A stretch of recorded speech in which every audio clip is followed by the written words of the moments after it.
A perfect day turns dark. The sun beamed brightly, casting golden rays through the tall, ancient oaks that lined the small neighborhood park. The scent of roasting meat, smoky and rich, blended with the fresh aroma of cut grass and the gentle floral notes from nearby flower beds. Laughter rippled through the open space, filling the air like music, pure and carefree. The Williams family had gathered at their favorite spot, a quiet, peaceful section near the playground, where they could enjoy the warm afternoon together. It was a family tradition, one that James, a 15-year-old with an infectious smile and boundless energy, cherished deeply. James stood next to his father, carefully spooning a marinade over the chicken wings sizzling on the grill.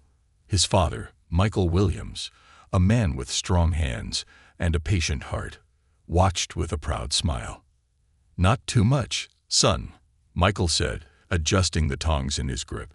"Let it soak, then flip." James nodded, focused, determined to perfect his dad's grilling techniques. Nearby, his mother, Denise, a warm and resilient woman, arranged fresh lemonade on the folding table. She had made it just the way James liked, a little extra honey, a dash of ginger.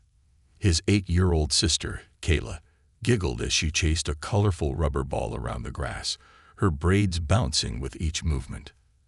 Everything felt perfect, a rare moment where time slowed, and life was simple. No school stress, no worries about what was happening outside their world. Just family, love, and good food.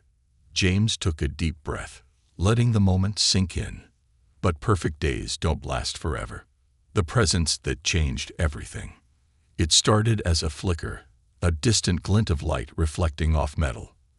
At first, James thought it was just the sun bouncing off a parked car beyond the trees. But as he turned his head slightly, he noticed the unmistakable gleam of red and blue lights filtering through the thick foliage. The sight was out of place, like a storm cloud creeping into a clear blue sky. His fingers slowed on the brush. A police vehicle rolled in slowly, its presence stark against the lively backdrop of families and children enjoying the park. The black and white SUV parked just beyond the clearing, but James had already felt a shift in the air. A strange, unspoken tension crept into his chest. Why were they here? His mind raced through possibilities. Had something happened nearby? A missing person? A robbery? James? His father's voice pulled him back. "What's wrong, son?" He blinked and quickly shook his head. Nothing, Dad," he mumbled, forcing himself to keep moving. "Just thought I saw something." But he couldn't shake the feeling. The door of the SUV creaked open, and out stepped a tall, broad-shouldered officer. His uniform was crisp, his dark sunglasses concealing his eyes, but his posture screamed authority. James didn't know why, but something about the way the officer scanned the area made his stomach tighten. For a moment, James told himself it was nothing, maybe just routine patrol, maybe they were just checking on the park. But then the officer started walking toward them, straight toward their family. A sudden shift. Michael noticed the officer's approach and instinctively wiped his hands on a napkin before stepping forward, meeting him halfway with an easy smile. "Afternoon, officer," Michael greeted, his voice friendly, non-threatening. Denise had also stopped arranging the drinks, her hands subtly tensing. Kayla, sensing something was off, quietly shuffled closer to her mother. The officer stopped a few feet away, tilting his head slightly before speaking. "Afternoon," he said. His voice was gravelly, deep, holding an unmistakable edge. "You folks having a cookout?" Michael nodded, still polite. "Yes, sir. Just a small family barbecue." The officer exhaled sharply through his nose, then glanced around the setup, the grill, the picnic table, the blanket laid out on the grass. His gaze lingered on James. "You got a permit for this?" the officer asked abruptly. Michael frowned.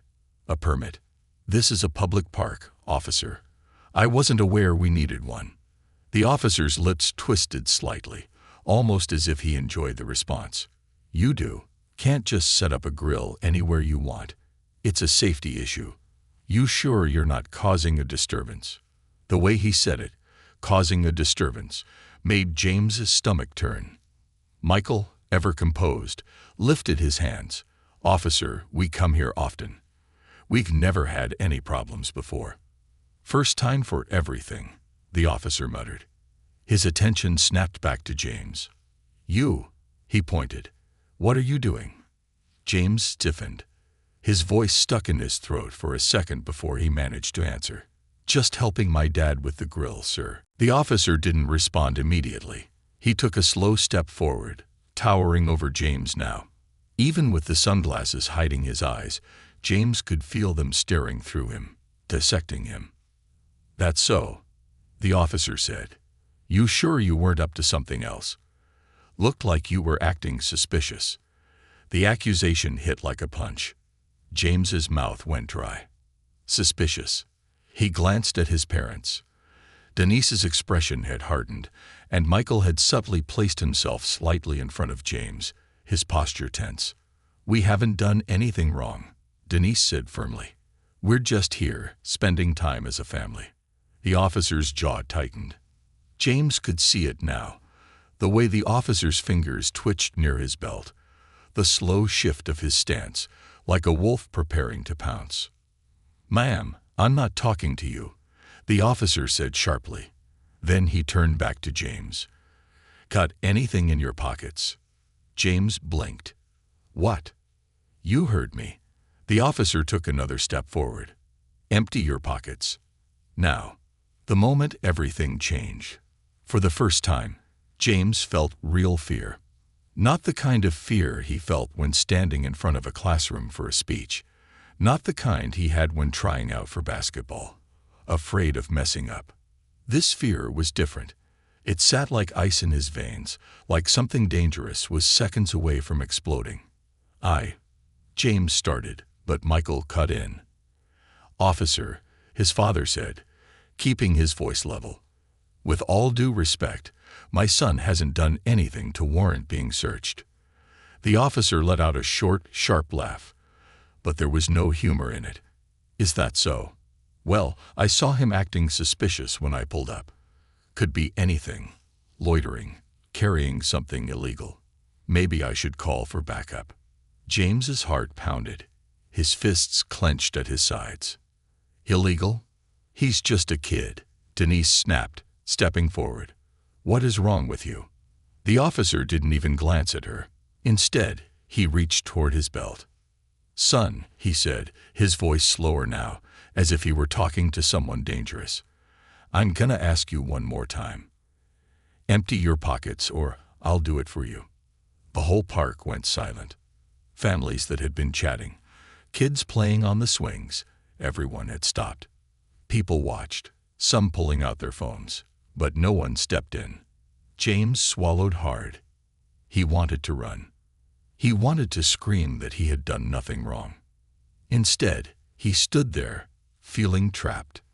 And for the first time in his life, he realized that being innocent might not be enough. Standing against the storm. A moment that defined everything. The world around James seemed to blur as the officer's cold command echoed in his ears. "Empty your pockets or I'll do it for you." The words felt like chains, tightening around his chest. His hands trembled, but not out of guilt, out of frustration, out of anger, out of fear. Why was this happening? The sun still shone overhead, the scent of grilled food still lingered in the air, but the warmth of the day was long gone. The moment had changed, forever. James swallowed, trying to keep his voice steady. "Sir, I haven't done anything wrong. Why do I have to empty my pockets?" The officer's grip on his belt tightened. Something shifted in his posture, a slight tilt forward, the smallest movement, but it screamed danger. His sunglasses hid his eyes, but James could feel them drilling into him, judging, condemning. Michael, James's father, took a step forward, placing himself slightly between James and the officer. It was protective, instinctive. "Officer," his father said, his voice controlled but edged with steel, "there's no need for this. My son is just a kid enjoying a family barbecue. The officer's smirk widened, and I'm just doing my job. The moment stretched too long, too tense. The world was watching. James could hear the whispers, the rustle of bodies shifting, the hushed gasps of bystanders. People were pulling out their phones, recording. Some faces looked concerned, some just curious. But no one stepped forward. It was like a bad dream. A twisted performance where he was the unwilling actor and the officer held the script. James clenched his fists. A mother's courage. Denise, James's mother, had enough. "Why are you doing this?" she demanded, stepping forward. Her voice shook, but her eyes burned. "He's a child. You don't have the right to treat him this way." The officer turned sharply toward her, and for a fraction of a second, James saw it, the flicker of irritation. He wasn't used to being challenged. He lifted a hand. "Ma'am, I'd suggest you." "I will not step back," Denise cut him off. Her voice didn't waver. "My son has done nothing wrong, and I won't let you bully him." The tension snapped. The officer's lips curled. He reached for his radio. "You're interfering in an ongoing investigation. Maybe you'd like to come down to the station too." James's heart pounded. His mother froze, but she didn't back down. Michael stepped in again. "You can't just threaten us like this. If my wife wants to defend our son, she has every right to." The officer ignored him. Instead, he turned back to James. "You," he snapped, "hands where I can see them." The crowd reacts. Something shifted in the crowd. The murmurs grew louder. Someone, a man in a blue shirt, stepped forward.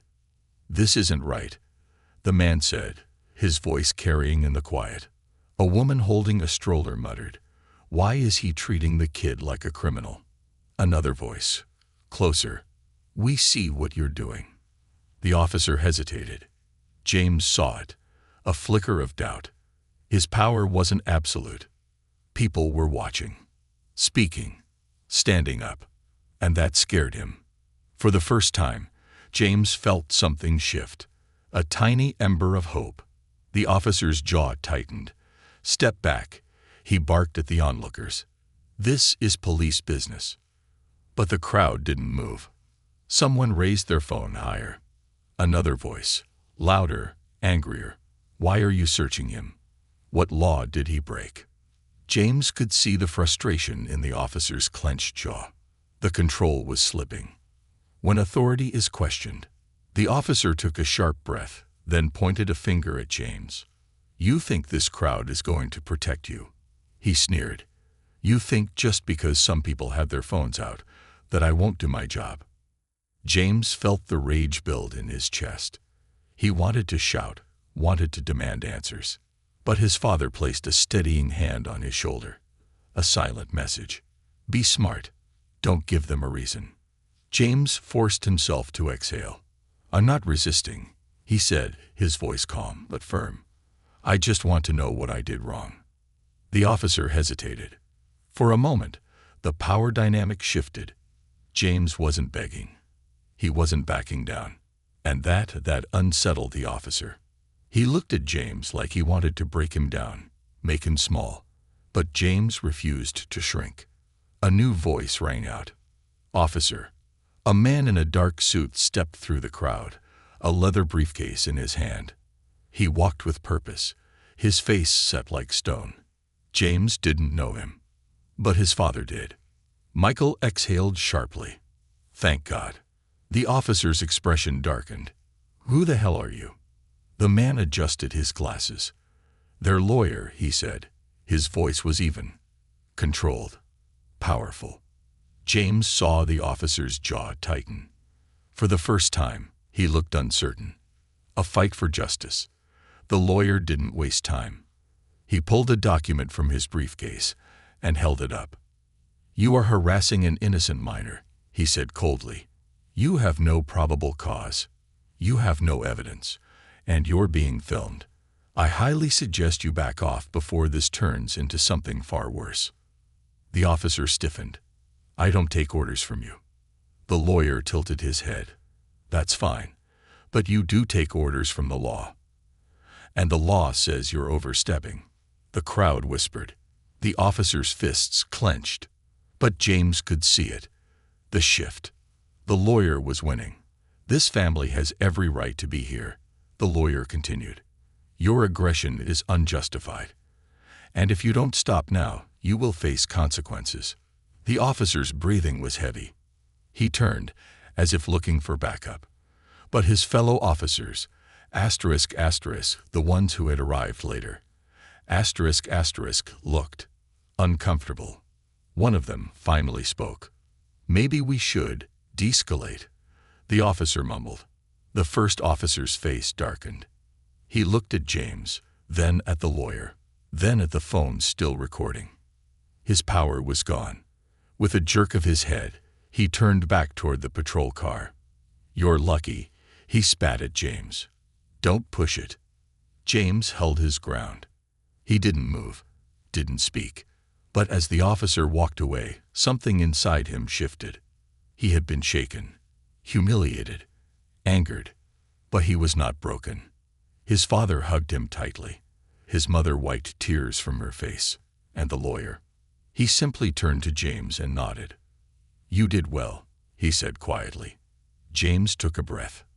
It wasn't over, not by a long shot. But for the first time, he felt something stronger than fear. He felt hope. The battle beyond the park. The echo of the officer's final words, "You're lucky, don't push it," still lingered in the air as he turned back towards his patrol car. But James knew, deep down, that this wasn't luck. Luck would have meant none of this had happened. Luck would have meant enjoying a barbecue with his family in peace. This wasn't luck. This was a fight that wasn't over. His mother, Denise, was still shaking, her breath uneven as she tried to calm herself.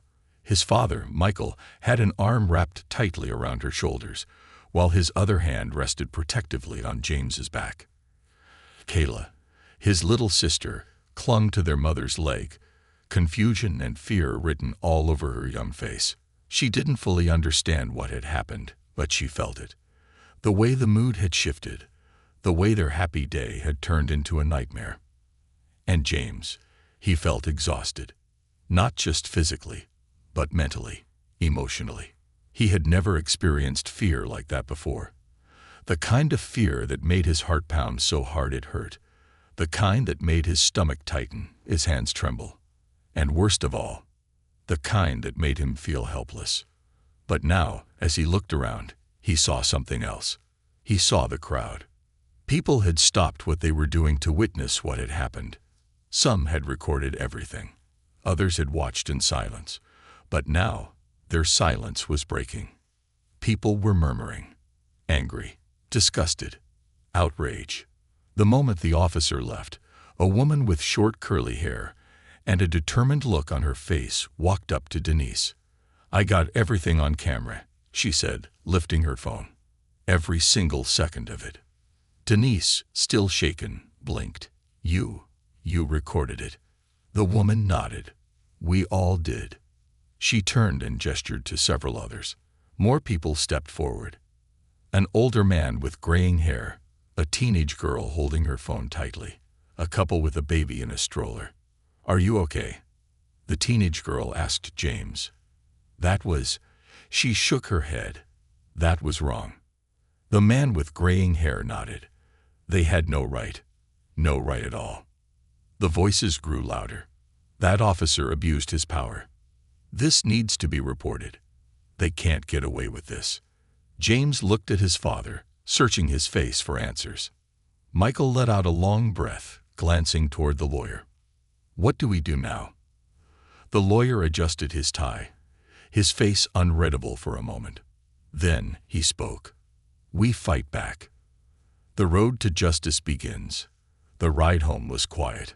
James sat in the backseat of his father's car, staring out the window, watching as the buildings and trees blurred past.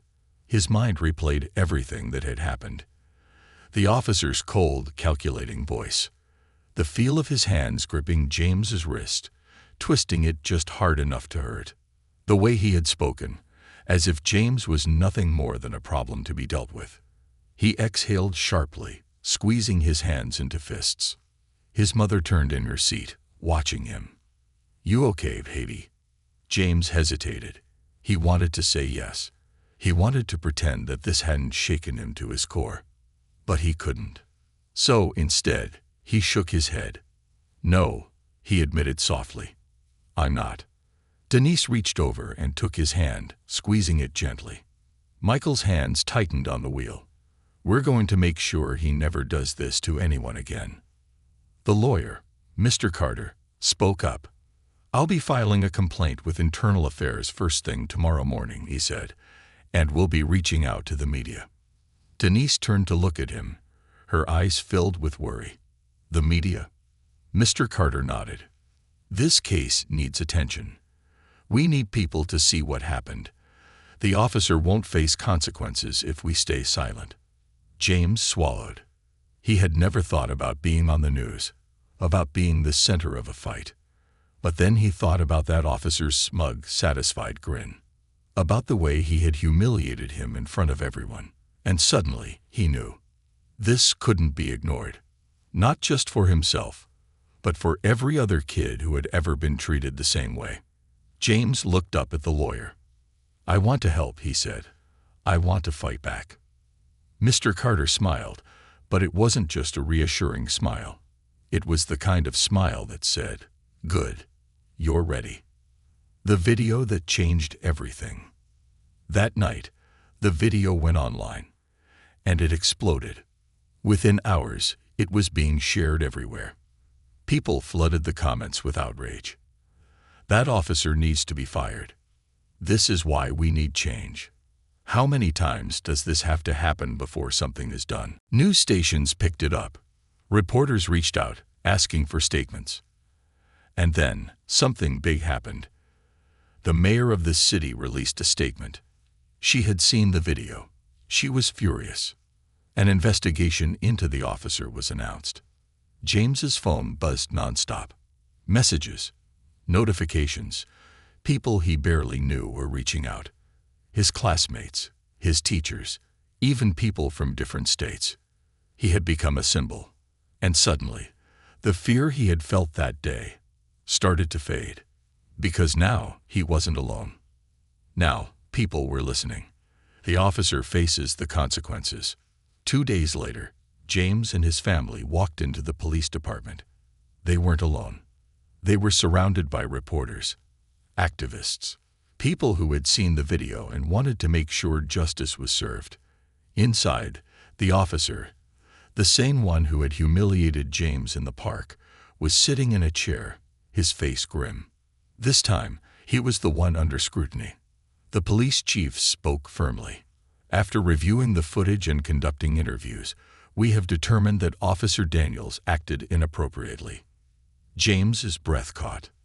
This was really happening. The chief continued, "Effective immediately, Officer Daniels is suspended without pay pending further review." The room erupted.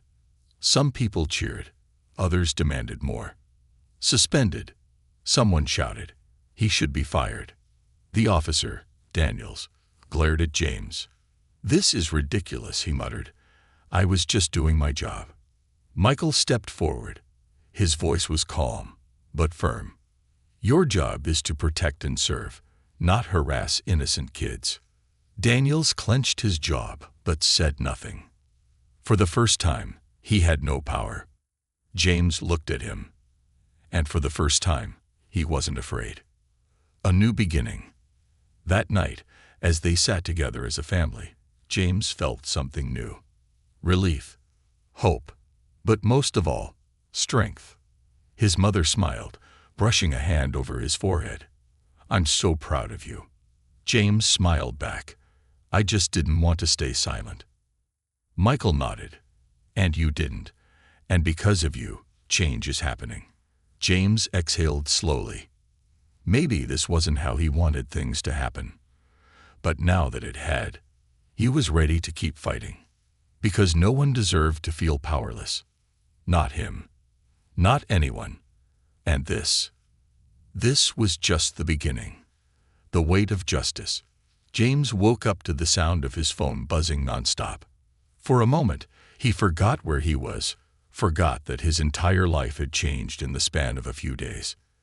Then he saw the dozens of notifications, the news articles, the social media posts. He wasn't just James Williams, a 15-year-old kid who wanted to enjoy a family barbecue. He was now the face of a movement. The boy who stood up against injustice. The boy who refused to back down. The boy who made the world pay attention. A city divided. The story had gone national. Every major news station was covering it. Teen harassed by officer for no reason. Community demands justice. Viral video sparks outrage. Police officer suspended. Family speaks out after traumatizing incident. What happens next? But it wasn't just support that James was receiving. There was backlash too. Some people, mostly online, defended the officer. They said James had to be doing something wrong. They claimed his parents were playing the victim. And worst of all, some people threatened them. They're just trying to ruin a good cop's career. Maybe if they respected the law, this wouldn't have happened. This family just wants attention. James tried to ignore the comments, but they stuck to him like glue. It wasn't fair. None of it was fair. The threats begin. 2 days later, James's mother received a letter in the mail. No return address. No name. Just a single typed message. Drop the TASC, or else. Denise felt her blood turn to ice. She immediately called Michael and Mr. Carter. The lawyer arrived at their house within the hour, holding the letter up to the light, studying it. "This isn't just intimidation," he said. "This is a threat." Michael clenched his fists. "Whoever sent this thinks they can scare us into silence." Denise shook her head. "They don't know our family." James listened quietly, his stomach tight. Fear tried to creep into his bones again, but he refused to let it. Instead, he asked, "What do we do now?" Carter exhaled. "We report this to the police." Irony. The sane institution that had humiliated him would now be responsible for protecting him. Michael didn't look convinced. "And if the police don't take this seriously?" Carter's eyes darkened. "Then we go higher. We make more noise.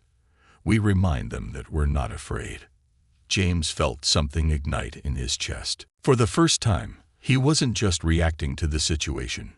He was taking control. The protest that changed everything. The next morning, as James walked into school, he noticed something different. His classmates, many of whom had texted him support, were wearing black armbands. Even the teachers. James frowned, stopping in the hallway. "What's going on?"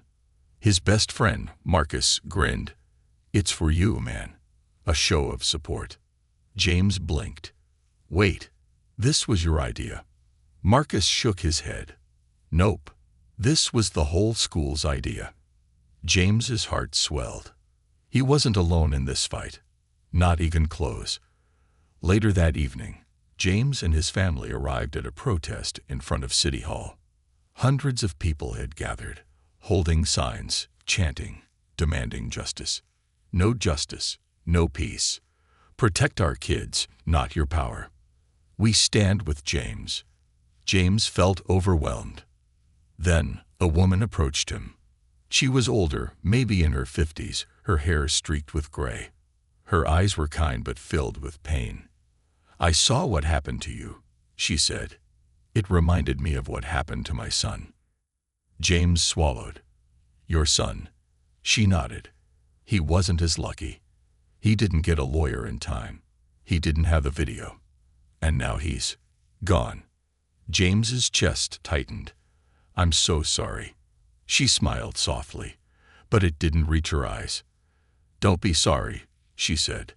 "Just make sure this fight doesn't end here." James nodded, his determination solidifying. This wasn't just about him anymore. It was about every kid who had ever been treated like less. The breaking point.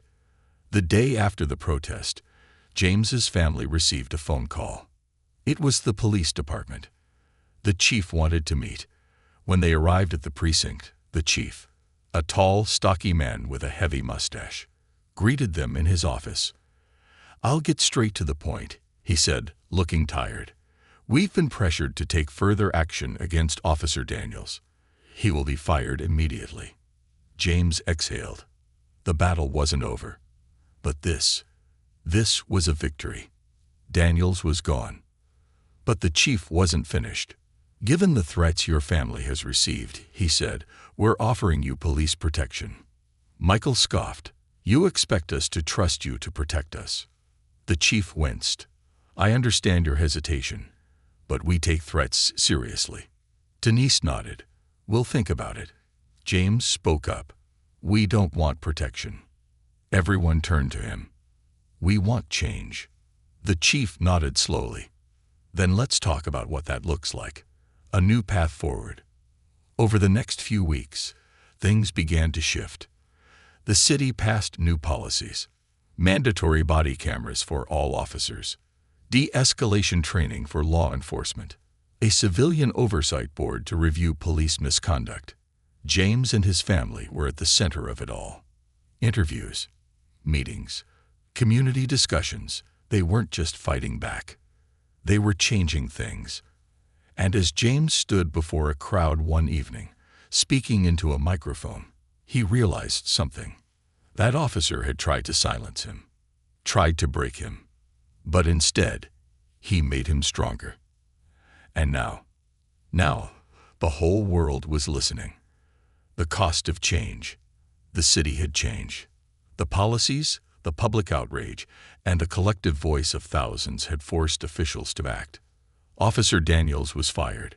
New laws were being proposed, and people who had never spoken up before were now demanding justice. James had become a symbol, but not everyone was happy about it. And soon, James and his family would learn that change comes at a cost. The silence before the storm. James sat on his bed, scrolling through his phone.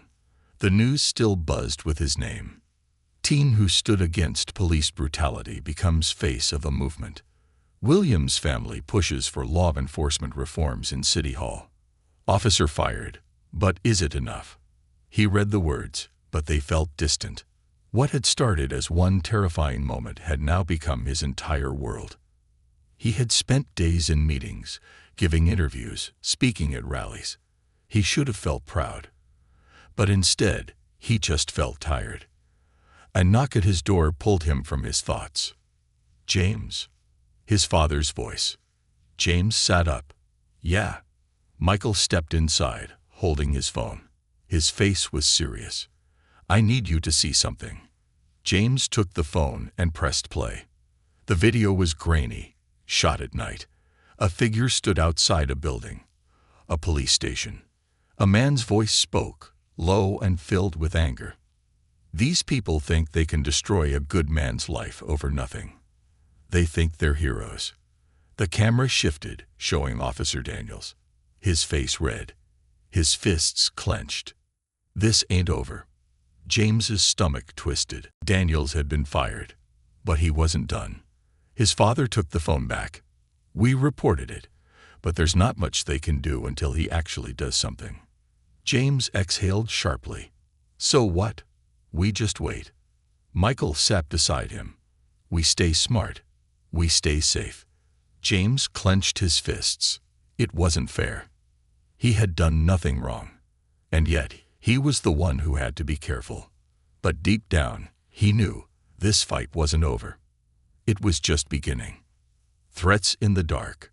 A week passed. Then, the messages started coming. Emails, calls, letters left in their mailbox. Some were supportive. Others were hateful. "You're a hero, James. Thank you for fighting for justice. You're just a kid. Why are you making things worse? You're ruining lives. Maybe someone should ruin yours." The last one made James's blood run cold. Denise clutched the letter in her hands. "This is getting worse," she murmured. Michael paced the room. "We need more security." "We already have police patrols outside," Denise reminded him. "Even if we don't trust them, it's something." James sat quietly, his heart hammering. He thought about his sister, his parents. What if someone actually came for them? What if this fight cost them everything? Then he thought about the woman at the protest. My son didn't have a chance to fight back. But you do. James clenched his jaw. He had started something, and he wasn't going to stop now. The breaking point. The night it happened, James was sitting in the living room, flipping through TV channels. Kayla had fallen asleep beside him, her head resting on his lap. His mother was in the kitchen, and his father was on a call with Mr. Carter. Then, a sound outside. Loud, sharp, like shattering glass. James froze. His mother gasped from the kitchen. His father rushed to the door. Then, boom. A firebomb exploded against their mailbox, flames erupting into the night. Kayla woke up, screaming. Denise grabbed her, pulling her back as Michael threw open the door. A dark figure ran into the street, vanishing into the night. James stood, his body shaking. Someone had attacked their home. Michael turned, grabbing the fire extinguisher from the kitchen and putting out the flames. Denise held Kayla tightly, whispering to calm her. James's hands shook with rage.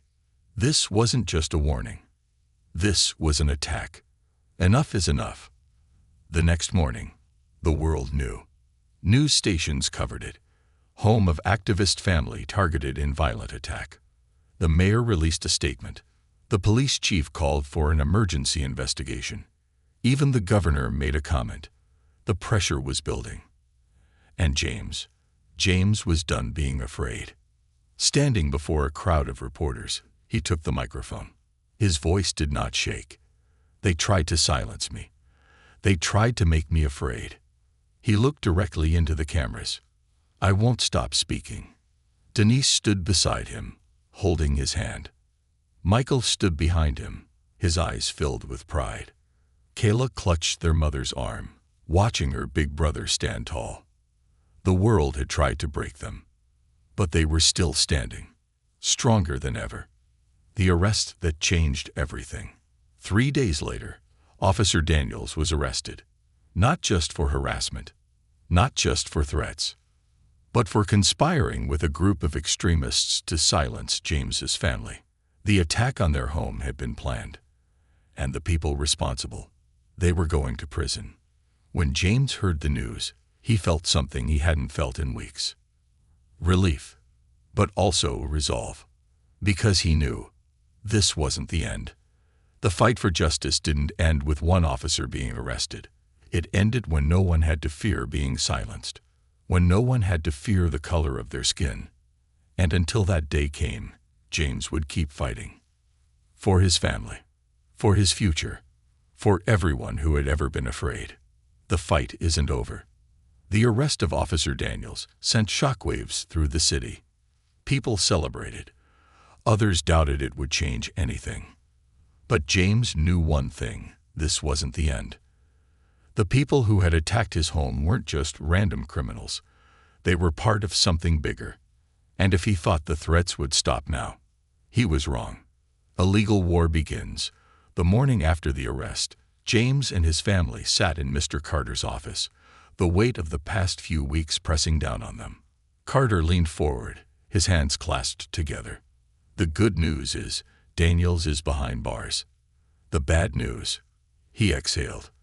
This fight is far from over. Denise frowned. What do you mean? Carter slid a file across the table. Daniels has powerful friends, inside and outside the department. Michael tensed. You think they'll come after us? I don't think, Carter said. I know. James clenched his fists. He had expected backlash, but not this. Not only were police unions defending Daniels, but some officers inside the department were pushing back, claiming he was being unfairly punished. The police department was now divided. Some wanted change, others wanted revenge, and James's family was caught in the middle of it. A new target, James. Days passed. The media continued to cover the case. James was still trending on social media, and people everywhere were still talking about him. But then, something changed. The attacks became personal. A news anchor smirked as she read from a report. Newly surfaced school records show that James Williams once got suspended for fighting. James's stomach dropped. Denise's face turned red. "Are you serious?" Michael grabbed the remote and turned up the volume. The anchor continued. Many are now questioning whether James Williams is really the innocent victim he claims to be. James felt sick. They were digging through his past, looking for anything to discredit him. "They're trying to make me the bad guy," James whispered. Carter shook his head. "It's called a smear campaign. It's dirty. It's disgusting. But it's what people do when they're scared of the truth." James knew what they were trying to do. They wanted to turn the public against him. They wanted to make it seem like he had deserved what happened. But James also knew something else. It wouldn't work. The school fights back. The next morning, as James walked through the halls of his high school, he felt every set of eyes on him. People whispered. Some gave him supportive nods. Others avoided looking at him altogether. And then he saw Principal Green waiting for him. James tensed. "James," she said, smiling, "I'd like you to come to my office."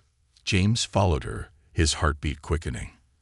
As soon as the door shut behind them, Principal Green handed him a piece of paper. James frowned. "What's this?" She smiled. It was a statement. A statement from the entire school board, defending him. Principal Green's voice was firm. "We saw what the media tried to do to you, and we're not going to let them rewrite history." James stared at the paper. His school was standing by him. Another fire ignited in his chest. They weren't just fighting back. They were winning. The threat no one saw coming. That night, James sat on the couch, scrolling through the latest news updates. Daniels was still in jail. The police department was still divided. The city was still watching, waiting. And then, his phone buzzed. A text message. From an unknown number. James frowned and clicked on it. "You think you're safe. You think this is over. It's not. And you won't see us coming." James's breath hitched. His mother saw his expression and rushed over. "What's wrong?" James handed her the phone. Her face paled. Michael grabbed his keys. "We're going to the police station. Now." James swallowed hard. This wasn't over. And now, they were coming for him. The night that changed everything. As they pulled into the parking lot of the police station, James's hands were clammy. His heart raced. He tried to shake it off, tried to tell himself they were safe. But something felt wrong. Michael parked the car and stepped out first, followed by Denise. James climbed out last, his mind still spinning. They were only a few steps from the door when, bang, the explosion rocked the air. Flames erupted from their car. Screams filled the night. James hit the ground, his ears ringing. His mother's voice, shouting his name. His father, pulling him up. Sirens, lights, chaos. Their car was on fire. And James knew. This was war. The final stand. The next morning, the world saw the footage. The burning car. The attack. And suddenly, this wasn't just about James anymore. This was bigger. The governor called for a statewide investigation. The FBI stepped in. And James stood in front of the cameras. Bruised, shaken, but unbreakable. "They tried to silence me," he said. "They tried to stop this fight." He lifted his chin. "But we're still here." His voice was strong. "They wanted us to be afraid." He looked directly into the cameras. "But I have news for them." His hands curled into fists. "We are not afraid." The crowd erupted into cheers. The fight wasn't over. But now, it was bigger than ever. And James, he was ready. The verdict that shook the nation. The world was watching. The attack on James's family changed everything. It was no longer just a local incident. It had become a national conversation about justice, police accountability, and the dangers faced by those who dared to speak up. And now the fight had reached its final stage. The trial was about to begin. And James knew this would change everything. The courtroom showdown begins. The courthouse was packed. Reporters filled the front steps. Activists held signs. People chanted outside, their voices echoing through the streets. Inside, the tension was thick. James sat beside his parents and Mr. Carter, his hands clenched into fists. At the defense table, Officer Daniels, even in an orange jumpsuit, he still had that arrogant smirk. James's stomach twisted. He felt no regret, no remorse, and that made James even more determined. The judge entered. The room fell silent. Court is now in session. The final battle had begun. The evidence that broke the case. The prosecution started strong. They showed the body cam footage, the videos from bystanders, the threats that had been sent to James's family, and finally, the security footage from the night of the bombing. It showed Daniels meeting with a group of men. It showed him passing something to one of them. It showed him planning the attack. The courtroom gasped. Daniels shifted in his seat. For the first time, his confidence cracked. James takes the stand. When the prosecutor called his name, James felt his heart pound. He had prepared for this. He had been coached, practiced, prepared for every possible question. But as he walked to the witness stand, he felt the weight of the world on his shoulders. He took a deep breath and faced the jury. The prosecutor's voice was calm. "James, can you tell us, in your own words, what happened that day in the park?" James nodded. He locked eyes with Daniels. And then he spoke. For the next 20 minutes, he told his story. How the day started perfectly. How it turned into a nightmare. How he had been targeted, humiliated, threatened. And then, how his family was attacked just for speaking out. When he finished, the courtroom was silent. James felt his mother's hand on his shoulder, his father's steady presence beside him. The prosecutor nodded. No further questions. James exhaled. It was done. Or so he thought. The last attempt to break him. The defense attorney stood, a tall man with cold eyes. "Mr. Williams," he said smoothly, "you've been through a lot, haven't you?" James hesitated. "Yes." The attorney nodded. "And you've received a lot of attention from this case, haven't you?" James frowned. "I didn't ask for any of this." "But you've benefited from it," the attorney pressed. "Haven't you?" James clenched his fists. "I didn't benefit from being attacked." The attorney smirked. "Didn't you, though? You're famous now. People know your name. They support you. Could it be that you exaggerated what happened to you?" James felt his blood boil. But then, he remembered what Carter had told him. "They'll try to push you. Try to make you angry. Don't let them." James took a deep breath. And then he smiled. "No," he said calmly. "I didn't exaggerate anything. The evidence speaks for itself." The defense attorney faltered. James saw it, the small shift in his expression. He had lost control of the situation. James leaned forward slightly. "And if you think I did this for attention, then you've never been a 15-year-old black kid forced to the ground for no reason." The courtroom murmured. Even the judge looked affected. The defense attorney stepped back. No further questions. James had won. The jury decides. 3 days later, the jury returned. James sat between his parents, his hands icy cold. The courtroom was silent. The judge looked at the jury. "Have you reached a verdict?" The foreman, an older woman, stood. "We have, Your Honor." The judge nodded. "Please read the verdict." The woman took a deep breath. "In the case of People v. Officer Mark Daniels, we find the defendant." She paused. James held his breath. "Guilty on all charges." The room exploded. People cheered. Some cried. James exhaled so hard he thought he might collapse. Daniels turned red, his face twisted in fury. The judge banged the gavel. Order, order. But James didn't care. They had won. Justice had been served. A new beginning. 2 weeks later, James sat in front of a different crowd. Not a courtroom. Not a protest. A school assembly. Hundreds of students stared up at him, waiting, listening. James took the microphone. "I never wanted to be here," he said honestly. "I never wanted to be the kid on the news. The kid in court. The kid people whispered about." He paused. "But I didn't have a choice." He exhaled.